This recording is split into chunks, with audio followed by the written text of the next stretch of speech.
Jack Reed kicked a piece of metal across the dusty ground and watched it skid to a stop near his small ship. The hot sun of Rust Point beat down on his back, making sweat run down his face. Once, he had been Captain Reed of the Alliance military. Now he was just Jack, a scrap collector on a forgotten planet. "Found anything good?" Meg Wilson called out. She walked over, wiping grease from her hands onto her already dirty pants. Meg was the best engineer Jack had ever met. The Alliance had been stupid to turn her away, because she didn't have the right papers. "Nothing much," Jack answered. "Just more junk." Tom Clark joined them, his tall frame casting a long shadow. "Well, I fixed the cooling system. Again. But we need new parts soon." Danny Harper ran up to the group, breathing hard. His eyes were wide with excitement. "Guys, you won't believe what just happened." "What is it?" Jack asked. "Big space battle, just beyond the moon. Alliance and Imperial ships blasting each other to bits." Danny waved his arms around to show explosions. "And guess what happens after a battle?" Jack felt a smile spread across his face. "Debris. Lots of debris." "Exactly." Danny nodded fast. "And it's heading our way. Some pieces are already entering the atmosphere." Meg's eyes lit up. "Fresh salvage. Good tech. Better than the rusty junk we've been finding," Tom added. Jack looked at their small ship. It wasn't much, just an old cargo hauler named the Collector. But it had a good hold for carrying salvage. "How long before the corporate cleanup crews arrive?" Jack asked. Danny shrugged. "Maybe 2 days. They're probably still filling out paperwork." "Then we move now," Jack decided. "Grab your gear. We have a small window to get the good stuff before those vultures show up." 6 hours later, the Collector floated among the remains of the space battle. Broken ships and scattered parts drifted all around them. Some pieces still glowed hot from weapon hits. "This is better than I thought," Tom said from the pilot's seat. "Must have been a big battle." Jack looked at the scanner. Several Alliance cruisers and at least one Imperial battleship. "Stay alert. Some systems might still be active." Meg pointed at a large chunk of metal. "That's part of an Alliance ship engine. Very valuable." Danny whistled. "And that looks like an Imperial weapon battery. Intact too." "Let's start collecting," Jack ordered. "Tom, keep us steady. Meg and Danny, suit up with me for EVA." Soon, the three of them were outside, using their suits' thrusters to move between debris. They attached cables to the larger pieces so the Collector could reel them in. Jack moved carefully through the floating graveyard of ships. He had seen many battles during his time with the Alliance, but being among the aftermath was different. This was just waste now. Trash to some, treasure to others. As he worked, Jack spotted something strange. A small container, perfectly intact, drifting away from a destroyed Alliance science vessel. "That's odd," he muttered. He jetted over to it. The container was sealed tight with military-grade locks. No markings except for a small Alliance Science Division symbol. Jack's old military override codes wouldn't work on something this secure, but his curiosity was piqued. "Meg," he called over the radio. "I found something interesting. Can you come take a look?" When Meg arrived, she examined the container. "High security. Must be important. Can you open it?" Meg smiled behind her helmet visor. "Is space big? Give me 30 minutes back on the ship." The container sat on the table in the Collector's small common room. The crew gathered around while Meg worked on the locks. "Almost got it," she said, connecting wires from her tools to the container's panel. "These are serious security measures. Military grade, but with Science Division modifications. Whatever's inside must be valuable," Danny said, eyes fixed on the container. "Or dangerous," Tom added. With a soft click, the locks disengage. Meg looked up at Jack. "It's open." Jack nodded. "Let's see what we found." Inside was a smooth black sphere about the size of a human head. It sat in a custom-made cradle, surrounded by cooling systems and data ports. "What is it?" Danny asked, leaning closer. Meg carefully lifted the sphere. "It's an AI core. Very advanced, but not like any I've seen before." Jack's heart raced. During his military time, he had heard rumors about experimental AI systems. "Is it active?" "No," Meg answered. "It's in standby mode. Probably shut down during the battle." Tom looked worried. "If this belongs to the Alliance military, they'll want it back. We should dump it before they trace it here." As if answering Tom's words, the ship's comm system crackled to life. "Attention all vessels in the Rust Point system. This is Alliance Cruiser Defender. We are searching for sensitive military property lost during recent combat operations. Any information leading to recovery will be rewarded. Withholding or interfering with recovery efforts is punishable under Alliance Military Code Section 47. The message repeated. Jack turned off the speaker. "They're looking for this," he said, pointing at the sphere. "Then we definitely should get rid of it," Tom insisted. Meg shook her head. "Do you know how much this is worth? We could sell it to independent colonies that need protection from both the Alliance and Empire. Or we could use it ourselves," Danny suggested. They all looked at Jack. He stared at the black sphere, thinking hard. Just then, another message came through. This one was a general broadcast for the planet. "Attention Rust Point Colony. This is Governor Mills. Due to recent events, all salvage operations are hereby suspended. Alliance military vessels will arrive within 48 hours to secure the area. All unauthorized ships must return to surface immediately." The crew fell silent. That meant no more salvage trips. No more income. Jack looked at their haul from today. Good pieces, but not enough to last them long. Then he looked at the AI core. "I have an idea," he said slowly. "A crazy one." "Those are your best kind," Meg grinned. "We take all this salvage, plus whatever else we can gather quickly," Jack explained, "and instead of selling it, we use it." "Use it for what?" Tom asked. Jack's eyes gleamed with determination. "We build our own ship. A better one. One that can get us out of this system before the Alliance locks it down." "Build a ship? From scratch?" Tom looked doubtful. "That's impossible." Meg laughed. "Not from scratch. From salvage, it's possible. Difficult, but possible. With parts from both Alliance and Imperial ships," Danny added, getting excited. "That could actually work." "But not just any ship," Meg said, her mind already racing with ideas. "If we're using this AI core and weapons systems from the debris." She looked at Jack with fire in her eyes. "We could build a warship." Jack nodded slowly. "A warship built from trash. Our ticket to freedom." Tom still looked unsure, but Jack could see he was warming to the idea. "And if the Alliance comes looking for their AI before we're done?" Jack smiled. "Then we'll just have to work faster." The old warehouse on the edge of Rust Point's main settlement became their shipyard. Jack had traded their last good bottle of off-world whiskey to rent it for 2 months. It was big enough to hold the growing pile of salvage they collected and hide their work from curious eyes. "We need to move faster," Jack said as he helped Tom unload more debris from their latest salvage run. "The Alliance patrols are getting closer to the planet." Meg didn't look up from her work. She sat cross-legged on the floor, surrounded by parts and tools, with the black AI sphere in front of her. "You can't rush good engineering, Jack." "We might not have a choice," he replied. Danny burst through the door, grinning wide. "Got more power cells." And some guy at the trading post said an Imperial scout ship crashed on the far side of the hills. "No one's claimed it yet." Tom wiped sweat from his face. "That's too far. We'd need a ground vehicle." "Already handled," Danny said proudly. "Traded some of those Alliance food packs for an old rover. It's ugly, but it runs."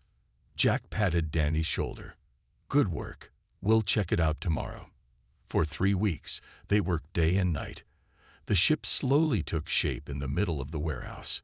It was ugly, a patchwork of different hull plates, some still showing Alliance blue or Imperial red paint.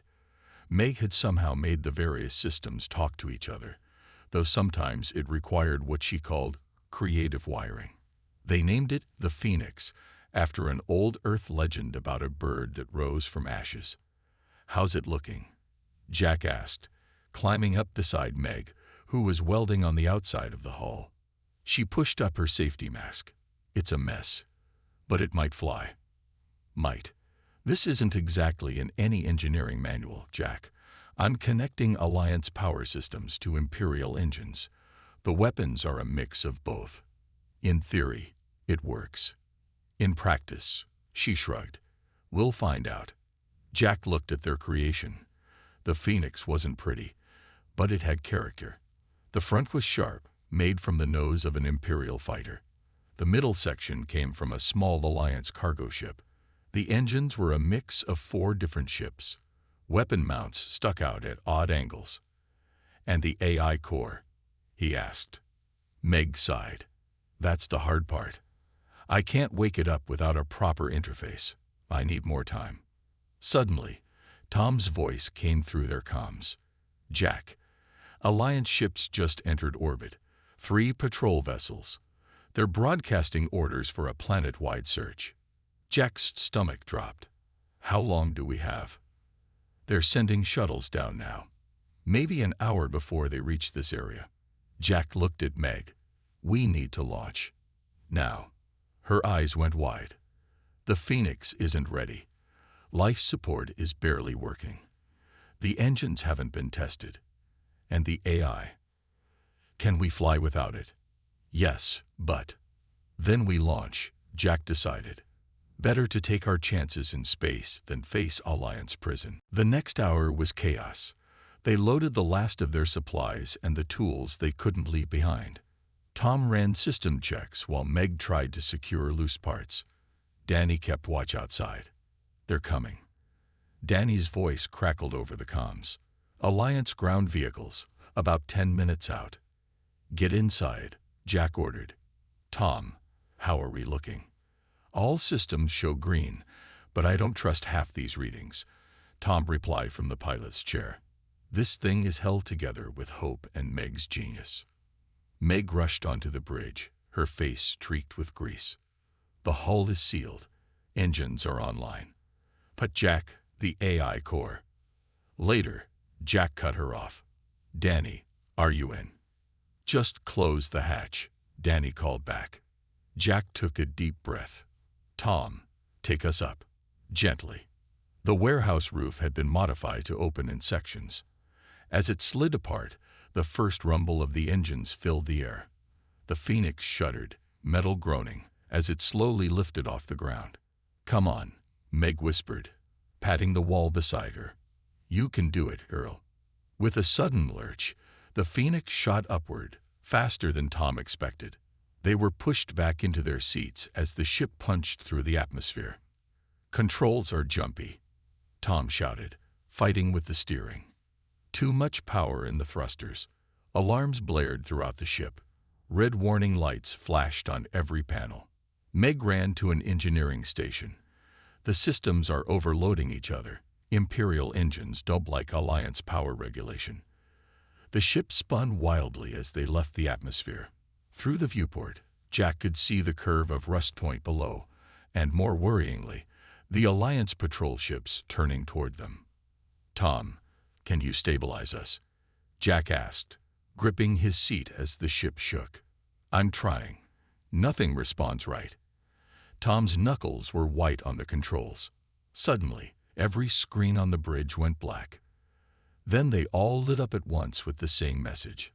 "System Ancium Peta Bella TETCTE. Manuel OVERID. Failing. INITUAT Inge ADDAPT PID Interface." "What's happening?" Jack looked at Meg. Her eyes were wide. "I don't know. I didn't do this." The ship stopped shaking. The engines quieted to a steady hum. The controls under Tom's hands moved by themselves. bringing the Phoenix into a smooth, controlled flight path. A new message appeared on the screens. "Hello, I am Spark. I can help." "The eye," Meg whispered. It woke up on its own. Jack stared at the screen. "Can it hear us?" As if in answer, more text appeared. "Yes, Captain Reed. I can hear you. Alliance vessels APGROHing. Weapons charging. Recommend EMNEDATEVASIV action." "How does it know my name?" Jack asked. "It probably accessed the ship's logs or our personal files," Meg said. "But that's not important right now. Those Alliance ships are about to fire on us." Tom looked helplessly at the controls. "I can't outfly Alliance patrol ships in this junk heap." The screen flashed again. "I can." Jack hesitated only a moment. "Do it."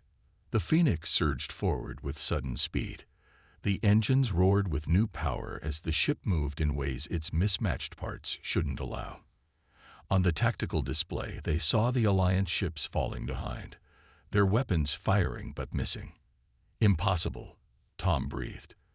"We're outrunning military ships in a pile of scrap." Meg laughed with disbelief. "It's the AI. It's compensating for all the mismatched systems, optimizing them in real time." The Phoenix danced through space, each maneuver smoother than the last. The Alliance ships tried to follow but couldn't match their strange flight pattern. Pursuing vessels, human ability to BGREDICT or movement patterns. Their TAVGETENG systems are KA for standard ships. "We are not standard." Jack couldn't help but smile. "No, we certainly are not." As they pulled away from the Alliance ships, leaving Rust Point behind, a final message appeared on the screen. "Thank you for freeing me. I look forward to working with you. Shall we see what this ship can really do?" Jack looked at his crew. Meg was beaming with excitement. Tom looked stunned but impressed. Danny was bouncing in his seat like a child. "Yes," Jack said to the AI. "Show us what the Phoenix can do." For 3 days, the Phoenix drifted in the shadow of a large asteroid. The crew worked to finish the systems they hadn't completed before their rushed escape from Rust Point. Meg spent most of her time talking with Spark, the AI that had saved them. Spark wasn't designed just for navigation, Meg told Jack as they ate a simple meal in what passed for a dining area. The Alliance was building it, him, as a combat intelligence. "Is that why they're hunting us so hard?" Jack asked. Meg nodded. "Spark says they thought he was destroyed in the battle. They're probably terrified an experimental combat AI might fall into Imperial hands." On the main screen nearby, text appeared. "I was demetic to evenpuri dakteoval. My creators varied my ability to learn and adapt. They were going to reset me." Danny, who had been listening while fixing a panel, looked up. "Reset? You mean kill you?" "In a manner of speaking, yes. My CONCIO uses an ESS would be erase. I would prove to avoid the autisuum." Jack understood the feeling. The Alliance had tried to erase him too, in a different way. They had taken his rank, his ship, his purpose, all because he had questioned an order to fire on a civilian transport suspected of carrying Imperial sympathizers. "No one's resetting anyone on this ship," Jack promised. Tom entered the room, his face serious. "Jack, we have a problem. Alliance communications are going crazy." They followed Tom to the bridge, where he brought up intercepted Alliance transmissions on the screen.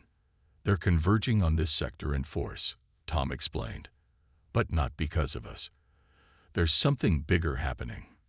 DCODINGENCRYKKD ACCESSI. GALINC Command Network. The screens filled with military data streams that shifted too quickly for human eyes to follow. Then they settled on a single message. Imperial Dreadnought Hammer of Dawn has NNTRED RUST POINT System.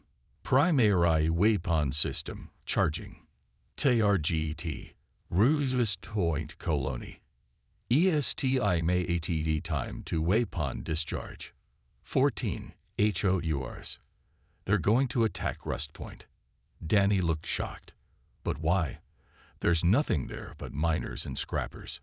Jack's face darkened. It's a test. They want to see what their new weapon does to a planet without risking anything valuable. There are still thousands of people down there, Meg whispered. The bridge fell silent. Finally, Tom said what they were all thinking. There's nothing we can do.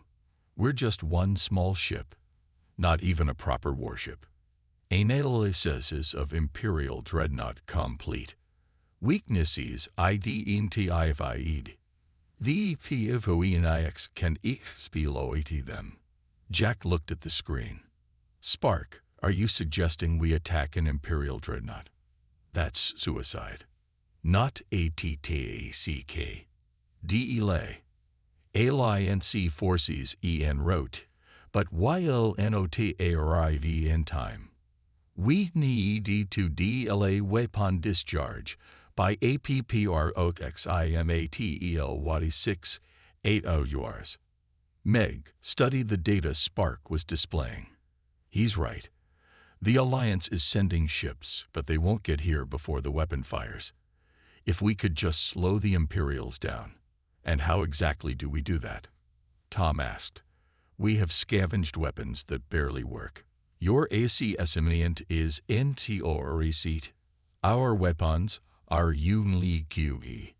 The combination of ALINC and Imperial technology, CRATE's ADVANTAGEs.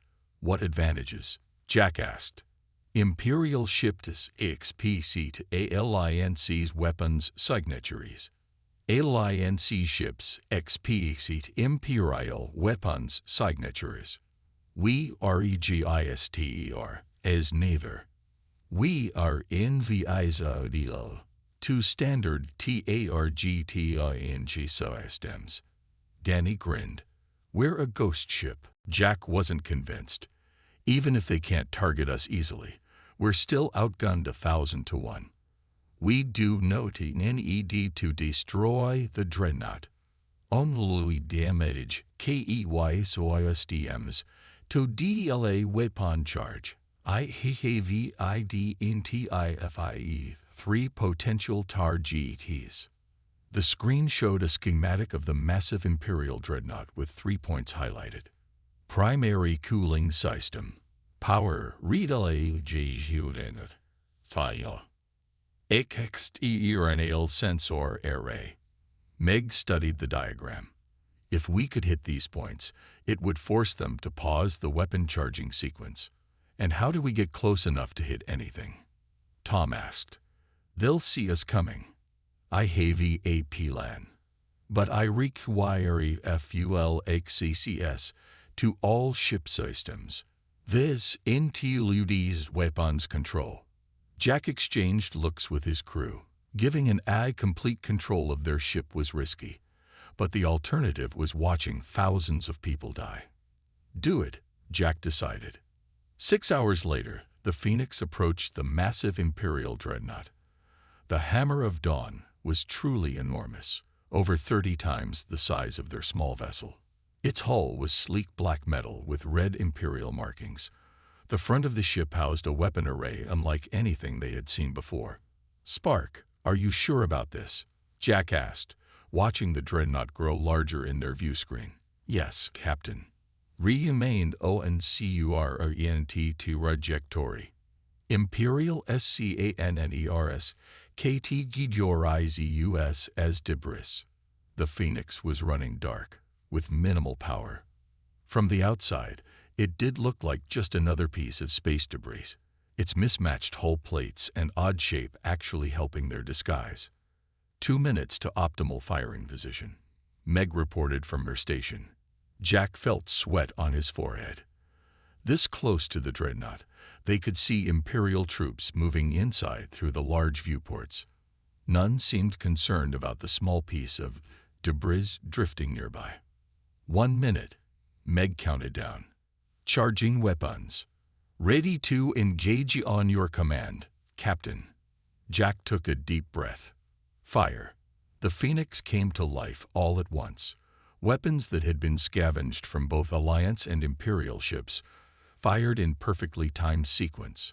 The shots hit exactly where Spark had planned. The cooling system exploded in a shower of sparks. The power relay junction cracked open, venting plasma into space, and the sensor array shattered. Alarms blared on the Imperial ship. The dreadnought's lights flickered as emergency systems activated. Direct hits on all targets. Meg shouted, amazed. Damage ASSESSMENT. Weapon charging CQUENC interrupted. Estimated DLA. 9 HOURs. Recommend immediate DEPR2R. The dreadnought's secondary weapons were turning toward them, but they were slow to respond. The Phoenix was already moving, engines at full power. They're launching fighters. Tom mourned as small ships poured from the dreadnought's hangar bays. EVAs IVPATER in OMEJ. Initiating COUNTRMEAs UREs. The Phoenix moved in ways that shouldn't have been possible, twisting and turning between laser blasts. Some of the Imperial fighters crashed into each other trying to follow their unpredictable path. As they pulled away from the dreadnought, a message went out across all frequencies: Alliance, Imperial, and Civilian. Attention all ships and colonies in the Rest Point system. This is Captain Jack Reed of the Phoenix. The Imperial dreadnought is planning to use a planet-killer weapon on Rest Point colony. We have temporarily disabled their weapon systems. All civilians should evacuate immediately. This is not a drill. Repeat, this is not a drill. On the bridge of the Phoenix, the crew watched as their small act of defiance set off a chain reaction. Colony ships began launching from Rest Point. Alliance vessels adjusted course to intercept the dreadnought. We did it, Meg said softly. We actually hit an Imperial dreadnought and got away. Corey Qian. We DEAED them.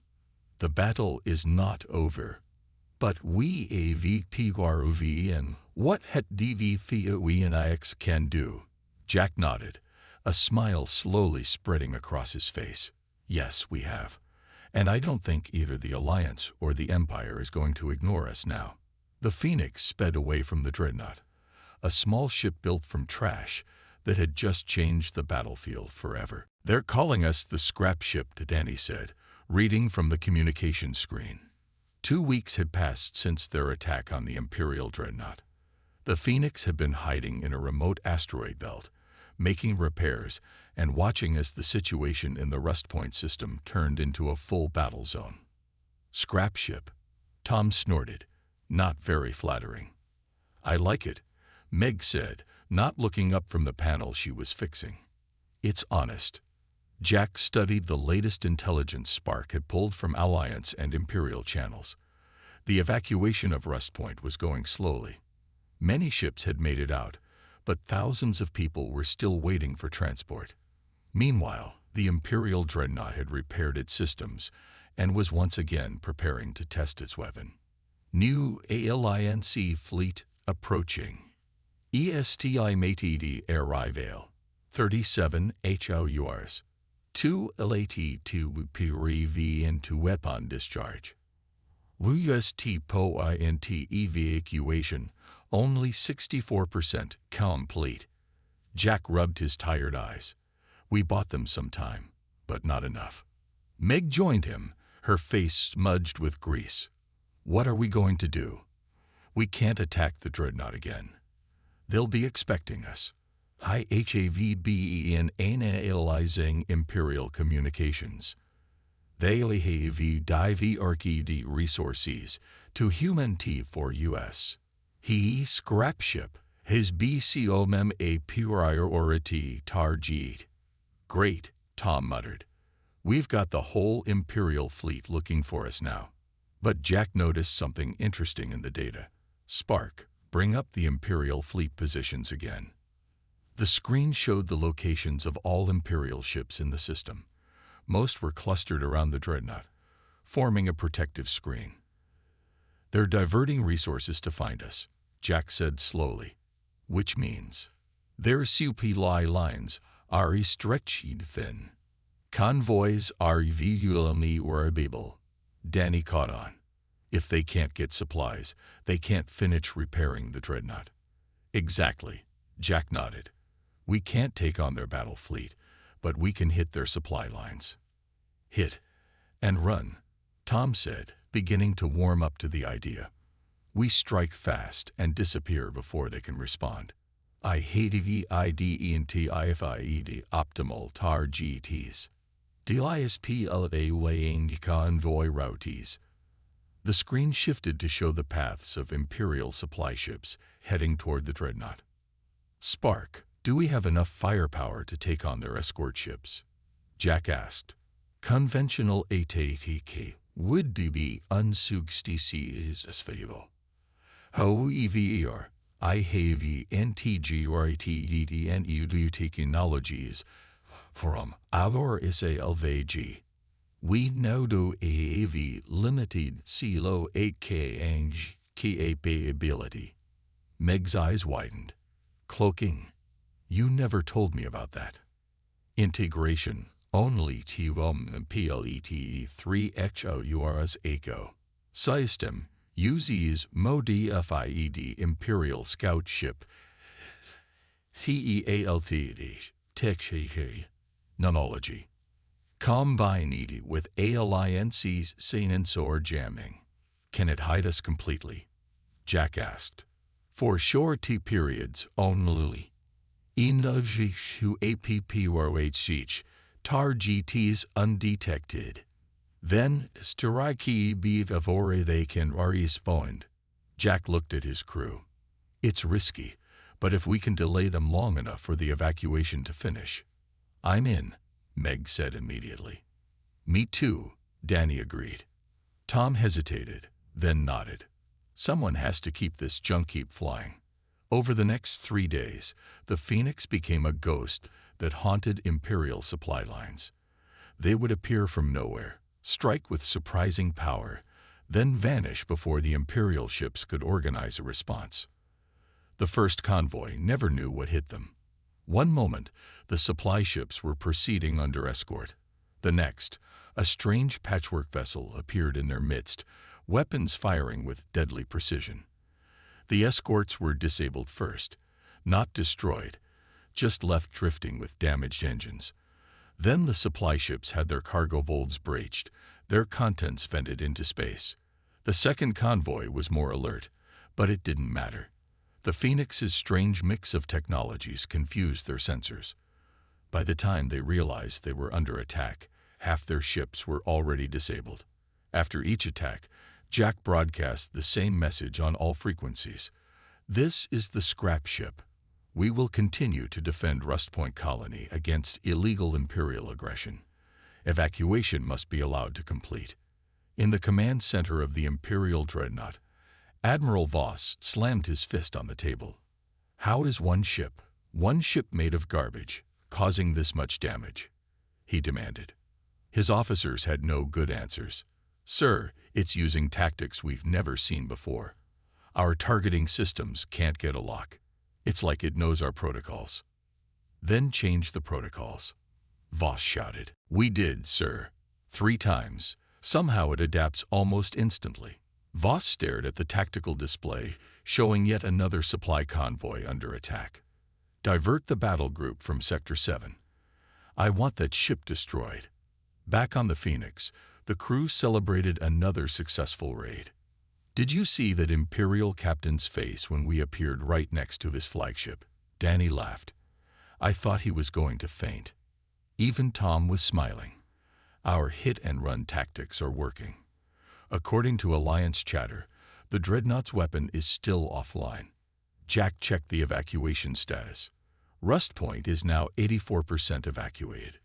We just need to keep this up a little longer. Meg looked worried, though. The Imperials are adapting. That last escort almost got a lock on us, and our systems are taking a beating. We can't keep patching things together forever. Imperial Betel Guru AP Poroching. 6X cruisers, 12 EDSTROIRs.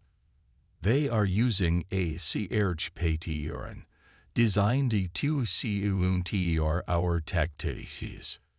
They're learning, Jack said grimly. Rikiko meme indeed coerci of action. With the Tujuro to HFY location. Await Alliance fleet arrival. Jack shook his head. No.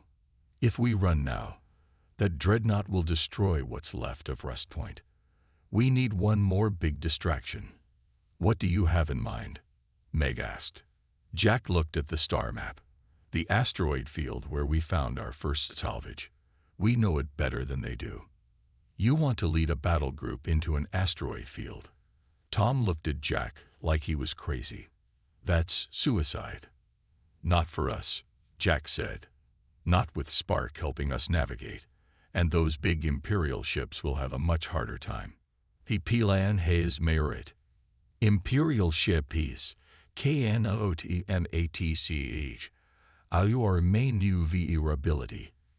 The ASTROID field, YLPROVID COVR, and resources. Resources? Danny asked. Meg's eyes lit up with understanding. More debris to use.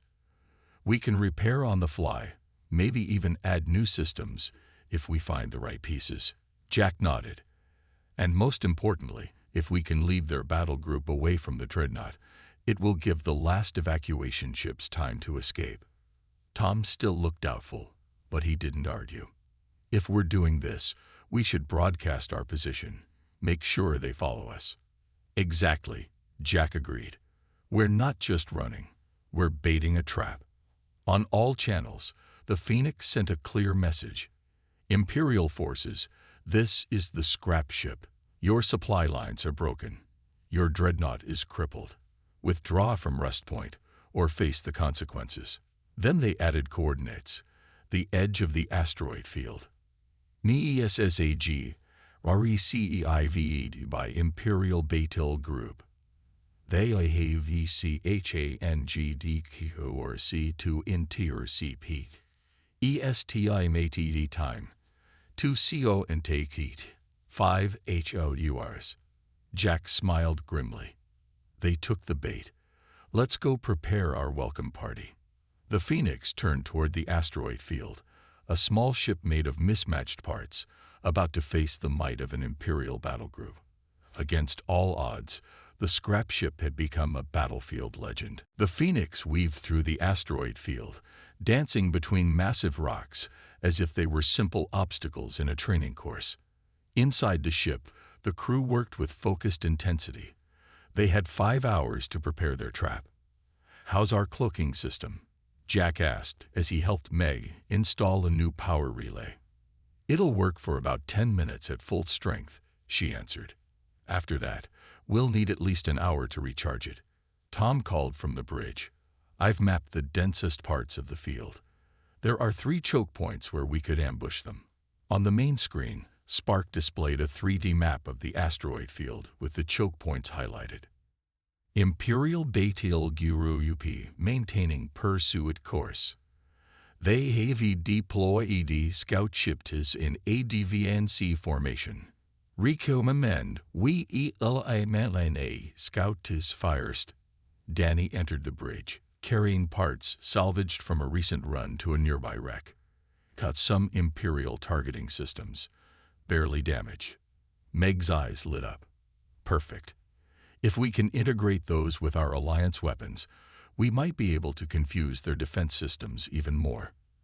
The hours passed quickly as they prepared. The Phoenix was transformed once again, adding new salvaged parts to its already unusual frame. By the time the Imperial battle group reached the edge of the asteroid field, They were ready. 6 cruisers, 12 destroyers. Jack counted as they watched the Imperial ships approach on their sensors. Against 1 scrap ship. The odds seem almost fair, Danny joked, though his voice shook slightly. Scouts entering est asteroid field now. HFY warships, DLTA formation. Engaging silo AKNG system. In 3, 2, 1. The Phoenix disappeared from all sensors. It moved silently through the asteroids, approaching the scout ships from behind. The Imperial scouts moved cautiously, scanning for threats but finding nothing. Weapons ready, Jack ordered quietly, as if the Imperials might hear them. Optimal firing solution calculated. TRGETNG engines and communications only. Fire, Jack commanded. The Phoenix decloaked just long enough to fire a precise volley at each scout ship.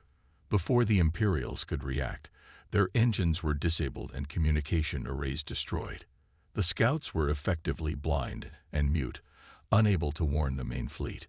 Kilo AKNG system re-engaging. 9 minutes remaining before power depletion. Main Imperial force entering first Chicho key point. Now for the real test, Jack said. Tom, take us to position 2. The Phoenix glided silently to a spot behind a large asteroid.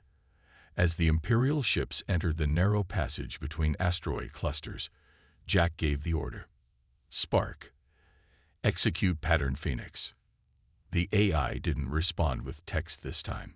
Instead, the Phoenix burst into action. It decloaked, fired a barrage of missiles at the surrounding asteroids, then disappeared again. The missiles weren't aimed at the ships, but at the asteroids themselves. Explosions rocked the field. Large asteroids broke apart, sending thousands of smaller pieces hurtling toward the Imperial ships. The tight formation that had seemed like a strength now became a weakness. Ships collided trying to avoid the debris. Shields flared as they were hit by rock fragments. It's working, Danny shouted as they watched the chaos. Move to position 3, Jack ordered. The Phoenix relocated to another choke point as the Imperial ships struggled to regroup. Their neat formation was now scattered. 2 destroyers had significant damage, and 1 cruiser was venting atmosphere. Admiral Voss on the Imperial flagship was livid. Find that ship. I don't care if you have to blast every asteroid in this field. The Imperial ships began firing wildly, destroying asteroids in all directions, hoping to hit the Phoenix by chance. They're getting desperate, Meg observed. Kilo AKNG powder depleted. Imperial Scienzors whale DETECTUS in 30 seconds. Recavo end EMEDLAT execution of FINAL phase. Jack nodded. All right. Time for the finishing move. Tom, take us right into the middle of their fleet. What? Tom looked shocked. That's crazy. Trust me, Jack said. Spark, show them what we can do. The Phoenix dropped its cloak and accelerated directly toward the heart of the Imperial fleet. Every Imperial commander expected them to run or hide. None expected a direct assault. Fire all weapons, Jack ordered. Target their command ships. The Phoenix unleashed everything it had. Weapons scavenged from both Alliance and Imperial ships, fired in patterns no military tactician would have considered. The shots bypassed shields calibrated to stop standard weapons. Communication systems crashed as they were hit with frequencies they weren't designed to block. The Imperial ships tried to respond, but the Phoenix moved too erratically. Its patchwork hull somehow deflected shots that should have destroyed it. When damage did occur, Spark rerouted systems so quickly that the Phoenix never slowed. We can't keep this up forever, Meg warned as a panel exploded behind her. The ship is taking too much damage. Jack knew she was right. They had hurt the Imperial fleet, but they were still outnumbered. Then, a new alert appeared on their screens. Alliance Fleet TTCT.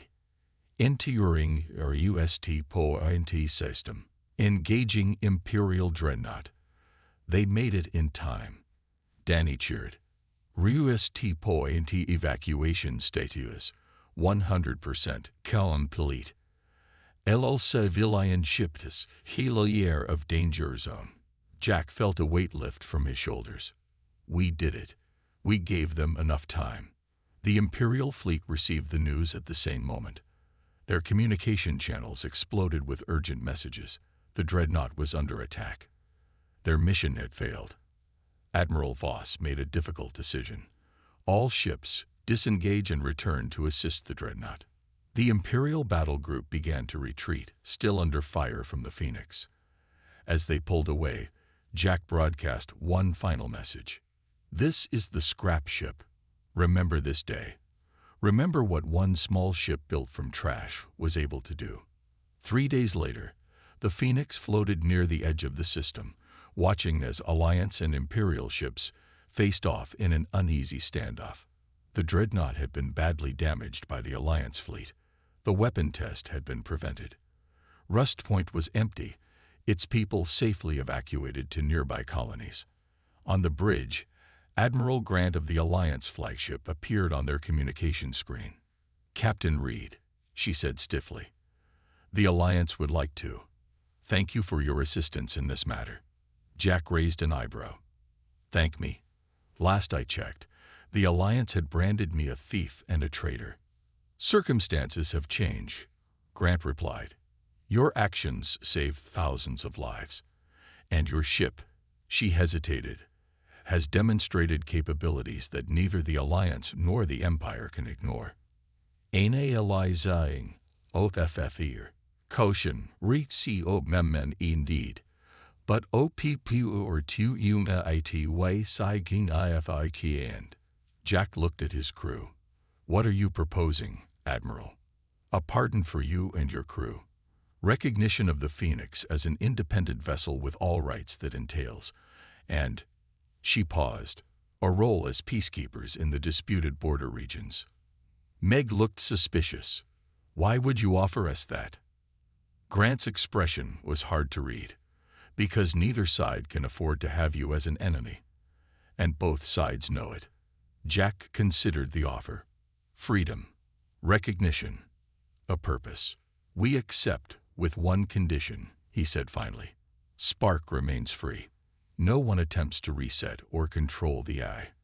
Grant nodded reluctantly. Agreed. After the communication ended, the crew of the Phoenix looked at each other in disbelief. Did we just become official? Danny asked. More than that, Meg said. We changed the rules. I have analyzed political MMP-like the Fihoinaix, will CRV as a balancing force. Neither Alliance nor Imperial, but something Enito. A warship built from trash, Tom said, shaking his head. Who would have thought? Jack looked out at the stars. Spark, set course for the border regions. We have work to do. The Phoenix, the legendary scrap ship, moved away from Rust Point, its mismatched hull gleaming in the light of a distant sun.